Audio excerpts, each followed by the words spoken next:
A Tennessee Valley man who survived cancer found himself facing another major health challenge where he had to relearn the basics. September is Spinal Cord Injury Awareness Month, and in this Eye on Health report, Latrice Curry has more on his journey to recovery.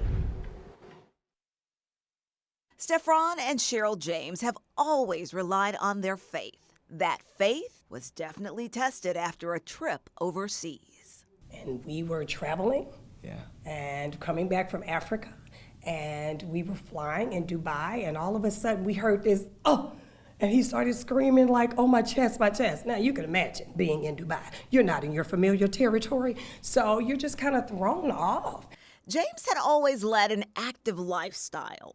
I ran every week. On Sundays, I did a 5-mile run.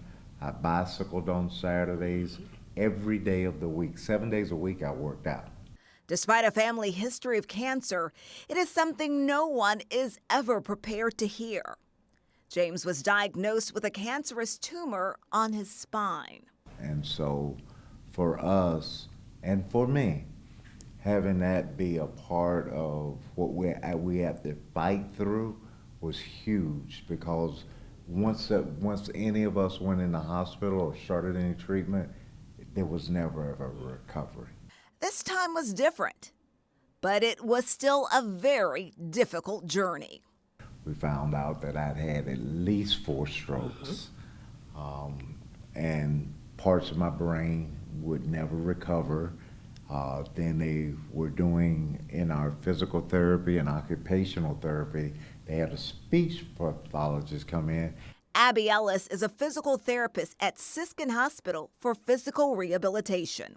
And it's even harder with someone who has cancer, because honestly, usually we make a ton of progress and then chemo and radiation starts, and then the fatigue and all of those symptoms catch in, and we usually have a big kind of decline in function.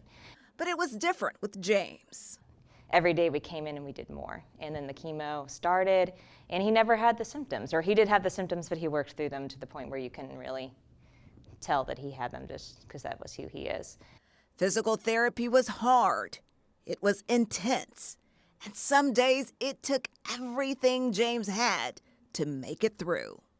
So every day we came in and we pushed him as hard as he could go, and then I told him to go home and do some more, and he did. And so that's why he's made so much progress today. The couple, who has just been married a couple of years, share a beautiful blended family of 7 children and 4 grandchildren. They say this has strengthened their marriage, and they continue to treasure each day. But life happens. But you do have to learn to live anyway. You have to choose to live anyway and not give yourself over to the negativity and what could be. Make the best out of what you have. Absolutely. And we can't control what happens to us, but we can always control how we respond to it. Latrice Curry with that report. Ellis says she has this advice for anyone going through physical therapy and trying to rebuild their lives: to find a hobby or something that motivates them to get out of bed.